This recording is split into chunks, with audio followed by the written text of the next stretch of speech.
ఈ తుఫాను సందర్భంగా కోస్టల్ ఏరియాలో అంటే విజయవాడ, వైజాగ్ మీదుగా వెళ్ళే ట్రైన్స్ చాలా ఇంపాక్ట్ అయ్యాయి. ఇప్పటి వరకు 150 పైచిలకు ట్రైన్స్ ఇంపాక్ట్ అయ్యాయి. దాంట్లో 116 ట్రైన్స్ని ఫుల్ క్యాన్సిలేషన్ చేయడం జరిగింది. ఒక 27 ట్రైన్స్ని రీషెడ్యూల్ చేయడము, అలాగే ఒక 6 ట్రైన్స్ని దారి మళ్లించి డైవర్ట్ చేయడం జరిగింది. దీనికి సంబంధించిన ట్రైన్ క్యాన్సిలేషన్ సంబంధించిన సమాచారం అంతా కూడా electronic, print and social media ద్వారా ఎప్పటికప్పుడు షేర్ చేసుకుంటూ ఉన్నాము. అంతేకాకుండా ఇంపార్టెంట్ స్టేషన్లో హెల్ప్ డెస్క్లు పెట్టడం జరిగింది. విజయవాడ, రాజమండ్రి, తెనాలి, కాకినాడ ఇలా అన్ని చోట్ల కూడా హెల్ప్ డెస్క్లు పెట్టడము, అక్కడ ప్రయాణికులు ఎవరైనా వచ్చినా కూడా వారికి సంబంధించిన సమాచారాన్ని ఇవ్వడము, అలాగే వారికి ట్రైన్ క్యాన్సిల్ అయింది కాబట్టి ఫుల్ రీఫండ్ ఇవ్వాల్సిన బాధ్యత ఉంటుంది. సో ఫుల్ రీఫండ్ ఇచ్చేందుకు కూడా, ఫెసిలిటేట్ చేసేందుకు కూడా హెల్ప్ డెస్క్లు యూజ్ అవుతాయి. అలాగే హెల్ప్ లైన్ నెంబర్స్ కూడా షేర్ చేసుకోవడం జరిగింది. ఎలాంటి సమాచారం అయినా ఈ హెల్ప్ లైన్ నెంబర్స్ ద్వారా కనుక్కోవచ్చు. అంతేకాకుండా ఆన్లైన్ టికెట్ బుక్ చేసుకున్న వాళ్ళు ఆన్లైన్ ఐఆర్సిటీసీ వెబ్సైట్ ద్వారా కావచ్చు, రైల్1 యాప్ ద్వారా కావచ్చు, ఆన్లైన్లో టీడీఆర్ ఫీడ్ చేసేస్తే ఫుల్ రీఫండ్ ఆన్లైన్లో కూడా వస్తుంది.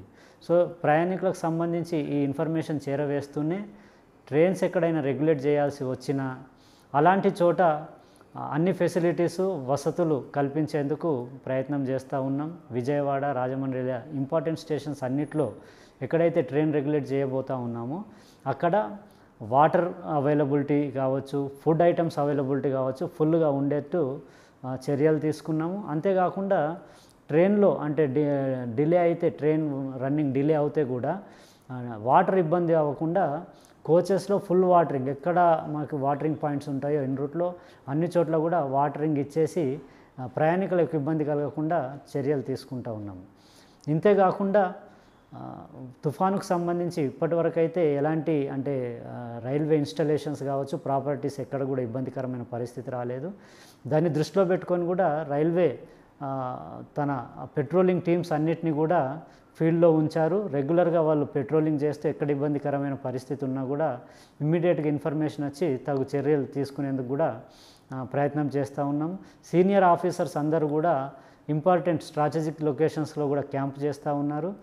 అలాగే ఎక్కడైనా ఇబ్బందికరమైన ట్రాక్ రిలేటెడ్ డ్యామేజెస్ కానీ ఏదైనా ఈ తుఫాను సందర్భంగా ఇమ్మీడియట్గా రెస్పాండ్ అయ్యేందుకు అక్కడ టీమ్స్ని పెట్టడము, మెటీరియల్ ట్రైన్స్ అంటే ట్రైన్స్ క్యారింగ్ అంటే ట్రాక్ రిలేటెడ్ మెటీరియల్ కావచ్చు, సిగ్నల్ కమ్యూనికేషన్ రిలేటెడ్ మెటీరియల్ కావచ్చు, వాటన్నిటిని కూడా అన్ని స్ట్రాటజిక్ లొకేషన్లో పొజిషన్లో ఉంచాము. ఎక్కడైనా ఇబ్బందికరమైన పరిస్థితి వస్తే కూడా ఇమ్మీడియట్గా రిస్టోరేషన్ చేసేందుకు కూడా చర్యలు చేసుకుంటూ ఉన్నాము. ఇంతేకాకుండా విజయవాడలో, గుంటూరులో కూడా వార్ రూమ్స్ ఎస్టాబ్లిష్ చేయడం జరిగింది. ఇక్కడ సికింద్రాబాద్లో కూడా హెడ్ క్వార్టర్లో కూడా వార్ రూమ్ని ఎస్టాబ్లిష్ చేసి 24/7 పూర్తిగా మానిటర్ చేస్తూ ఉన్నాము, గైడ్ చేస్తూ ఉన్నారు ఫీల్డ్ స్టాఫ్కి. అంతేకాకుండా రెగ్యులర్గా స్టేట్ గవర్నమెంట్ మిషనరీతో కూడా ఇంటరాక్ట్ అవుతూ ఎప్పటికప్పుడు సమాచారం తీసుకోవడం కానీ, సమాచారం ఇవ్వడం కానీ జరుగుతూ ఉంది. ముఖ్యంగా ట్రాక్ రిలేటెడ్ విషయానికి వస్తే బ్రిడ్జ్ లొకేషన్స్ లేదంటే ట్రాక్కి దగ్గరగా ఉన్న చెరువులు కావచ్చు, కుంటలు కావచ్చు, ఆ లొకేషన్స్ని మానిటర్ చేయడం చాలా ఇంపార్టెంట్. ఇరిగేషన్ డిపార్ట్మెంట్తో కూడా రెగ్యులర్గా టచ్లో ఉండి ఆ వాటర్ లెవెల్స్కి సంబంధించిన సమాచారం కూడా ఎప్పటికప్పుడు అంచనా వేస్తూ తగు చర్యలు తీసుకుంటూ ఉన్నాం.